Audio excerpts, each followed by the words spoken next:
ಭಾರತದ ಏರ್ ಸ್ಟ್ರೈಕ್ಗೆ ಈಗ ಪಾಕಿಸ್ತಾನ ಸಂಪೂರ್ಣ ತತ್ತರಿಸಿದೆ. ಪಾಕಿಸ್ತಾನದಲ್ಲಿ ತುರ್ತು ಪರಿಸ್ಥಿತಿಯನ್ನು ಸರ್ಕಾರ ಘೋಷಿಸಿದೆ. ಭಿಕ್ಷೆ ಬೇಡ್ತಾ ಇದೆ, ಅದರಲ್ಲೂ ಮತ್ತಷ್ಟು ಪಾತಾಳಕ್ಕೆ ಹೋಗ್ತಾ ಇದೆ. ಪಾಕ್ ದೇಶದಾದ್ಯಂತ ಶಾಲಾ ಕಾಲೇಜುಗಳು ಈಗ ಬಂದ್ ಆಗಿದ್ದಾವೆ. ಅಗತ್ಯ ಸೇವೆ ಬಿಟ್ಟು ಉಳಿದ ಕಾರ್ಯ ಚಟುವಟಿಕೆಗಳು ಸ್ಥಗಿತವಾಗಿದ್ದಾವೆ. ಪಾಕಿಸ್ತಾನದ ಶಾಲೆಗಳು ಬಂದಾದ್ರೆ ಏನಂತೆ? ಭಾರತದ ಸೇನಾ ದಾಳಿಗೆ ಶತ್ರು ರಾಷ್ಟ್ರ ಪಾಕಿಸ್ತಾನ ಬೆಚ್ಚಿ ಬಿದ್ದಿದೆ. ಭಾರತದ ಏರ್ ಸ್ಟ್ರೈಕ್ಗೆ ಪಾಕಿಸ್ತಾನ ತತ್ತರಿಸಿ ಹೋಗಿದೆ. ನಿಮ್ಮ ಪಾಕಿಸ್ತಾನದ ಮದರಸಗಳು ಶಾಲೆಗಳು ಬಂದಾದ್ರೇನು ಇದ್ರೇನು, ನೀವು ಹೇಳ್ಕೊಡೋದು ಪೆನ್ ಹಿಡಿದು ಉದ್ಧಾರ ಆಗಿ ಅಂತಲ್ಲ, ಗನ್ ಹಿಡಿದು ಮಟಾಶ್ ಮಾಡಿ ಅಂತ ಹೇಳ್ಕೊಡ್ತಾ ಇದ್ದೀರಾ. ಹಾಗಾಗಿ ನೀವು ಆ ಗನ್ ಹಿಡಿಯುವಂಥ ಶಾಲೆಗಳು ಇದ್ರೆಷ್ಟು ಬಿಟ್ಟರೆಷ್ಟು, ಅಗತ್ಯ ಸೇವೆ ಬಿಟ್ಟು ಉಳಿದ ಒಂದು ಕಾರ್ಯ ಚಟುವಟಿಕೆಗಳೀಗ ಸ್ಥಗಿತವಾಗಿದ್ದಾವೆ. ಭಾರತದ ಸೇನಾ ದಾಳಿಗೆ ಶತ್ರು ರಾಷ್ಟ್ರ ಪಾಕಿಸ್ತಾನ ಬೆಚ್ಚಿ ಬಿದ್ದಿದೆ. ಈ ಹಿಂದೆ ಇದೇ ಉಗ್ರರು ಪಾಕಿಸ್ತಾನದ ಸೈನಿಕರ ಮಕ್ಕಳನ್ನೇ ಗುರಿಯಾಗಿಸಿಕೊಂಡು ಪೇಶಾವರಕ್ಕೆ ದಾಳಿಯನ್ನು ಮಾಡ್ತಾರೆ. ಪಾಕಿಸ್ತಾನದ ಸೈನಿಕರ ಅದೆಷ್ಟೋ ಹಸುಗೂಸುಗಳು ಮಕ್ಕಳುಗಳು ಜೀವ ಬಿಡ್ತಾರೆ. ಆಗ್ಲಾದ್ರೂ ಕೂಡ ಉಗ್ರರನ್ನು ದೂರ ಇಡುವಂಥ ಕೆಲಸಕ್ಕೆ ಪಾಕಿಸ್ತಾನ ಸೈನಿಕರು ಮುಂದಾಗಬೇಕಿತ್ತು. ನೀವು ಸಾಕಿರುವಂತಹ ಹಾವು, ನೀವು ಎಷ್ಟೇ ಹಾಲೆರೆದು ಸಾಕಿದ್ರೂ ಕೂಡ ಅದು ವಿಷ ನಿಮಗೇ ಕಕ್ಕುತ್ತೆ ಅನ್ನೋದು ಕೂಡ ಗೊತ್ತಿರಲಿಲ್ಲ ನಿಮಗೆ.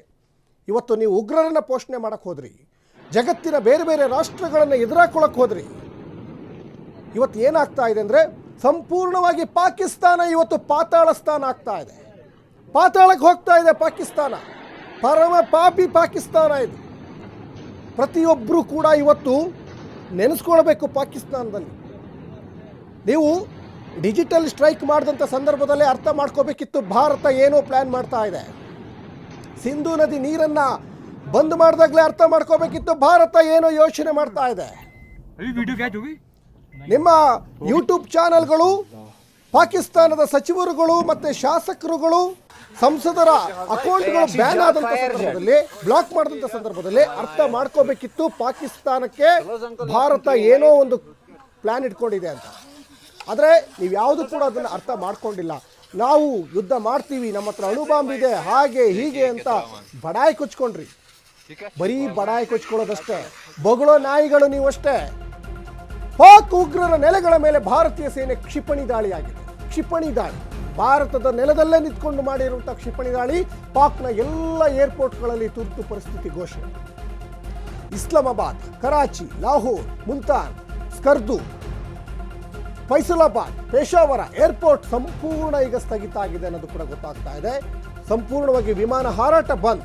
ಎಲ್ಲ ವಿಮಾನಗಳ ಹಾರಾಟವನ್ನು ಪಾಕಿಸ್ತಾನ ಸರ್ಕಾರ ರದ್ದುಗೊಳಿಸಿದೆ. ಪಾಕ್ ಉಗ್ರರ ನೆಲೆಗಳ ಮೇಲೆ ಭಾರತೀಯ ಸೇನೆ ಕ್ಷಿಪಣಿ ದಾಳಿ ಮಾಡಿತು. ಪಾಕಿಸ್ತಾನ ಇವತ್ತು ಸಂಪೂರ್ಣವಾಗಿ ಪಾತಾಳ ಸ್ಥಾನ ಆಗ್ತಾ ಇದೆ. ಪಾಕ್ನ ಎಲ್ಲ ಏರ್ಪೋರ್ಟ್ಗಳಲ್ಲಿ ತುರ್ತು ಪರಿಸ್ಥಿತಿಯನ್ನು ಈಗ ಪಾಕಿಸ್ತಾನ ಸರ್ಕಾರ ಘೋಷಣೆ ಮಾಡಿದೆ.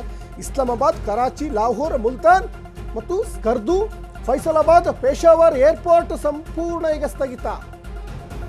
ಒಂದು ಕಡೆ ಭಾರತ ಪಾಕಿಸ್ತಾನಕ್ಕೆ ವಾಯುಮಾರ್ಗ ಬಂದ್ ಮಾಡಿದೆ, ಜಲಮಾರ್ಗ ಬಂದ್ ಮಾಡಿದೆ, ಭೂಮಾರ್ಗ ಬಂದ್ ಮಾಡಿದೆ, ವ್ಯಾಪಾರ ವ್ಯವಹಾರ ಎಲ್ಲ ಕಟ್ಟಾಗಿದೆ, ಮೆಡಿಸಿನ್ ಕೂಡ ಹೋಗ್ತಾ ಇಲ್ಲ. ನಮ್ಮಿಂದನೇ ಮೆಡಿಸಿನ್ ಹೋಗ್ತಾ ಇತ್ತು. ಈಗ ಸಾಕಷ್ಟು ಸಾವು ನೋವುಗಳು ಸಂಭವಿಸಿದವೆ, ಹಲವಾರು ಜನರಿಗೆ ಗಾಯ ಆಗಿದೆ. ಮಿಸೈಲ್ ದಾಳಿಯ ಸೌಂಡನ್ನು ಕೇಳಿಸ್ಕೊಂಡೇ ಅದೆಷ್ಟೋ ಉಗ್ರರು ಜೀವ ಬಿಟ್ಟಿದ್ದಾರೆ. ಮಿಸೈಲ್ ಸೌಂಡನ್ನು ಕೇಳಿಸ್ಕೊಂಡು, ಆ ಢಮ್ ಢಮಾರ್ ಸೌಂಡ್ ಏನಿದೆಯಲ್ಲ, ಆ ಸೊಯ್ ಅಂತ ಹೋಗುವಂಥ ಸೌಂಡ್ ಇದೆಯಲ್ಲ, ಅದಕ್ಕೆ ಉಗ್ರರು ಜೀವ ಬಿಟ್ಟಿದ್ದಾರೆ. ನಿಮ್ಮದು ಏನಿದ್ರು ಹಿಂಬಾಗಿಲಿನಿಂದ ಬಂದು ಫೈಟ್ ಮಾಡುವಂಥದ್ದು. ಅದೆಷ್ಟೋ ಹೆಣ್ಣು ಮಕ್ಕಳಿಗೆ ಕುಂಕುಮ ಭಾಗ್ಯವನ್ನು ನೀವು ಅಳಿಸಿಬಿಟ್ರಿ. ಎಷ್ಟೋ ಹೆಣ್ಣುಮಕ್ಕಳ ಹಣೆಯಲ್ಲಿ ಕುಂಕುಮ ಅದನ್ನು ನೀವು ಒರೆಸಿಬಿಟ್ರಿ. ಅದಕ್ಕೆ ಇವತ್ತು ಆಪರೇಷನ್ ಸಿಂಧೂರ್ ಹೆಸರಲ್ಲಿ ಮಾಡಿರುವಂತಹ ಕಾರ್ಯಾಚರಣೆ ಇದು. ಆಪರೇಷನ್ ಸಿಂಧೂರ್ ಹೆಸರಲ್ಲಿ ಮಾಡಿರುವಂತಹ ಕ್ಷಿಪಣಿ ದಾಳಿ ಇದು. ಯಾರ್ದೋ ಹೆಣ್ಣು ಮಕ್ಕಳ ಸಿಂಧೂರವನ್ನು ಅಳಿಸುವಂತಹ ಕೆಟ್ಟ ಬುದ್ಧಿ ಪಾಕಿಸ್ತಾನದವ್ರಿಗೆ ಬಿಟ್ಟರೆ, ಉಗ್ರರಿಗೆ ಬಿಟ್ಟರೆ, ಉಗ್ರರನ್ನು ಪೋಷಣೆ ಮಾಡ್ತಾ ಇರುವಂತಹ ಕೆಲವು ಮೂಲಭೂತವಾದಿಗಳಿಗೆ ಬಿಟ್ಟರೆ ಬೇರೆ ಯಾರಿಗೂ ಬರಲಿಕ್ಕೆ ಸಾಧ್ಯ ಇಲ್ಲ. ಹಾಗಾಗಿ ಇವತ್ತು ಅದೇ ಹೆಣ್ಣು ಮಕ್ಕಳಿಗೆ ಸಿಂಧೂರವನ್ನು ನೀವು ಕಿತ್ಕೊಳ್ಳೋಕ್ಕೆ ಪ್ರಯತ್ನ ಮಾಡಿದ್ರಿ. ಅದೆಷ್ಟೋ ಹೆಣ್ಣು ಮಕ್ಕಳಿಗೆ ನೀವು ಕಣ್ಣೀರು ಹಾಕ್ಸಿದ್ರಿ. ಆ ಹೆಣ್ಣು ಮಕ್ಕಳ ಕಣ್ಣೀರಿನ ಶಾಪ ಇವತ್ತು ನಿಮಗೆ ತಡ್ತಾ ಇದೆ. ಉಗ್ರರ ನೆಲೆಯಾಗಿದ್ದ ಮಸೀದಿ ಕೂಡ ಧ್ವಂಸಗೈದಿದ್ದಾರೆ ಭಾರತ ಸೇನೆ. ಬಹಲ್ಪುರದಲ್ಲಿ ಸುಭಾನ್ ಅಲ್ಲಾ ಮಸೀದಿ ನೆಲಸಮ ಆಗಿದೆ. 18 ಎಕರೆಯಲ್ಲಿ ಹರಡಿಕೊಂಡಿದ್ದ ಮಸೀದಿ ಈಗ ಧ್ವಂಸವಾಗಿದೆ. ಆ ಮಸೀದಿ ಇದ್ರೆಷ್ಟು ಬಿಟ್ರೆಷ್ಟು. ಜೈಷೆ ಮೊಹಮ್ಮದ್ ಉಗ್ರರ ನೆಲೆಯಾಗಿದ್ದಂತಹ ಮಸೀದಿ ಅದು. ಉಗ್ರನಿಗೂ ಒಂದು ಮಸೀದಿ, ಉಗ್ರನಿಗೂ ಬಂಗ್ಲೆಯಲ್ಲಿ ದಾಳಿಗಳ ಸಂಚು ರೂಪಿಸುವ ತಾಣವಾಗಿದ್ದ ಮಸೀದಿ ಅದು. ಉಗ್ರರ ನೇಮಕಾತಿ ತರಬೇತಿ ಕೇಂದ್ರವಾಗಿತ್ತು ಮಸೀದಿ. ಅಲ್ಲಿ ಉಗ್ರರಿಗೆ ತರಬೇತಿ ಕೊಡ್ತಾ ಇದ್ರು. ಉಗ್ರರ ನೆಲೆಯಾಗಿದ್ದಂಥ ಮಸೀದಿಯನ್ನು ಈಗಾಗಲೇ ಧ್ವಂಸಗೈದಿದೆ ಭಾರತೀಯ ಸೇನೆ ಅನ್ನೋದು ಕೂಡ ಗೊತ್ತಾಗ್ತಾ ಇದೆ. ಬಹಲ್ಪುರದಲ್ಲಿ ಸುಬಾನ್ ಅಲ್ಲಾ ಮಸೀದಿ ಈಗ ಭಾರತೀಯ ಸೇನೆ ನೆಲಸಮ ಮಾಡಿದೆ. 18 ಎಕರೆಯಲ್ಲಿ ಇತ್ತು ಆ ಮಸೀದಿ, ಈಗ ಅದು ಧ್ವಂಸ ಆಗಿದೆ. ಜೈಷ್ ಎ ಮೊಹಮ್ಮದ್ ಉಗ್ರರ ನೆಲೆಯಾಗಿದ್ದಂತಹ ಮಸೀದಿ ಇನ್ನು ದಾಳಿಗಳ ಸಂಚನ್ನು ರೂಪಿಸುವಂತಹ ತಾಣವಾಗಿತ್ತು ಆ ಮಸೀದಿ. ಅಂದರೆ ಆ ಉಗ್ರರಿಗೆ ತರಬೇತಿ ಕೊಡುವಂಥದ್ದು, ನೇಮಕಾತಿ ಮಾಡುವಂಥದ್ದು, ಅವರಿಗೆ ವೆಲ್ ಟ್ರೈನ್ ಅಪ್ ಮಾಡಿ ಬೇರೆ ಬೇರೆ ದುಷ್ಕೃತ್ಯಗಳಿಗೆ ಎಸಗಲಿಕ್ಕೆ ಎಲ್ಲ ರೀತಿಯಾದಂಥ ಟ್ರೈನಿಂಗಲ್ಲಿ ಸಿಗ್ತಾ ಇತ್ತು. ಹಾಗಾಗಿ ಅಂತಹ ಮಸೀದಿಯನ್ನೇ ಗುರಿಯಾಗಿಸಿಕೊಂಡು ಭಾರತೀಯ ಸೇನೆ ಕಾರ್ಯಾಚರಣೆ ಮಾಡಿದೆ. ಇದು ಬಹಲ್ಪುರದಲ್ಲಿ ಇದ್ದಂಥ ಮಸೀದಿ. ಅದು ಒಟ್ಟು 18 ಎಕರೆಯಲ್ಲಿತ್ತು ಆ ಮಸೀದಿ ಅನ್ನೋದು ಕೂಡ ಗೊತ್ತಾಗ್ತಾ ಇದೆ. ದುಷ್ಕೃತ್ಯ ಎಸಗಲಿಕ್ಕೆ 18 ಎಕರೆ ಬೇಕು ನಿಮಗೆ ಪಾಕಿಸ್ತಾನದಲ್ಲಿ. ಇದು ಜೈಷ್ ಎ ಮೊಹಮ್ಮದ್ ಉಗ್ರರ ಒಂದು ಮಸೀದಿ ಅನ್ನೋದು ಕೂಡ ಇಲ್ಲಿ ಗೊತ್ತಾಗ್ತಾ ಇದೆ.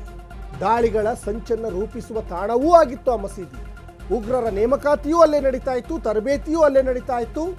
ಹೇಗೆ ಫೈಟ್ ಮಾಡಬೇಕು, ಹೇಗೆ ತಲೆಗೆ ಗುಂಡಿಕ್ಕಿ ಸಾಯಿಸಬೇಕು, ಎಲ್ಲ ಟ್ರೈನಿಂಗು ಅಲ್ಲೇ ಕೊಡ್ತಾ ಇತ್ತು. ಹಾಗಾಗಿ ನಿಮ್ಮ ಎಲ್ಲ ಪ್ಲಾನ್ಗಳು ಇವತ್ತು ಉಲ್ಟಾ ಪಲ್ಟಾ ಆಗಿದೆ. ನೀವೇನೋ ಅಂದ್ಕೊಂಡಿದ್ರಿ, ಭಾರತ ಸುಮ್ಮನೆ ಹಿಂಗೆ ಭಾಷಣ ಮಾಡ್ತಾರೆ, ಸುಮ್ಮನೆ ಏನೋ ನಮಗೆ ಹೆದರಿಸ್ತಾರೆ ಅಂತ. ಇವತ್ತು ಮಾಕ್ ಡ್ರಿಲ್ ಬಗ್ಗೆ ಪ್ರಸ್ತಾಪ ಮಾಡಿತ್ತು ಕೇಂದ್ರ ಗೃಹ ಸಚಿವಾಲಯ. ಮಾಕ್ ಡ್ರಿಲ್ ಮಾಡ್ತೀವಿ ಅಂತ. ಆದರೆ ಆಲೋಚನೆ ಬೇರೆ ಇತ್ತು ಭಾರತೀಯ ಸೇನೆದು. ನಿಮ್ಮ ದಿಕ್ಕನ್ನು ತಪ್ಪಿಸುವಂಥ ಕೆಲಸವೂ ಕೂಡ ಆಗ್ತಾ ಇತ್ತು ಅನ್ನೋದು ನೀವು ಅರ್ಥನೇ ಮಾಡ್ಕೊಳ್ಳಿಲ್ಲ ಪಾಕಿಸ್ತಾನದವರು. ಹಾಗಾಗಿ ಸೇನೆ ಇವತ್ತು ಆಪರೇಷನ್ ಸಿಂಧೂರ್ ಹೆಸರಲ್ಲಿ ಮಾಡಿರುವಂತಹ ದಾಳಿ. ಸಾಕಷ್ಟು ಪಾಕಿಸ್ತಾನದಲ್ಲಿ ಹಿಂದೂಗಳು ಇದ್ದಾರೆ. ಹಿಂದೂಗಳಿಗೂ ಕುಂಕುಮ ಭಾಗ್ಯವನ್ನು ನೀವು ಕಟ್ ಮಾಡಿಬಿಟ್ಟಿದ್ದೀರ. ಅದೆಷ್ಟೋ ಹೆಣ್ಣುಮಕ್ಕಳ ಸಿಂಧೂರವನ್ನು ಅಳಿಸ್ಬಿಟ್ಟಿದ್ದೀರಾ ನೀವು. ಸಿಂಧೂರ ಅಳಿಸಿದ ಕೈಯೇ ಕಟ್ಟಾಗಿದೆ ಇವತ್ತು. ಸಿಂಧೂರ ಅಳಿಸಿದ ಜೀವ ಇವತ್ತು ನೀವು ಬಿಟ್ಟಿದ್ದೀರಾ. ಎಷ್ಟು ಜನರು ಹೆಣ್ಣುಮಕ್ಕಳು ಕಣ್ಣಲ್ಲಿ ನೀರು ಹಾಕ್ಸಿದ್ರು. ಅದೆಷ್ಟೋ ಅಮಾಯಕರ ಜೀವವನ್ನು ನೀವು ಪಡ್ಕೊಂಡಿದ್ರಿ.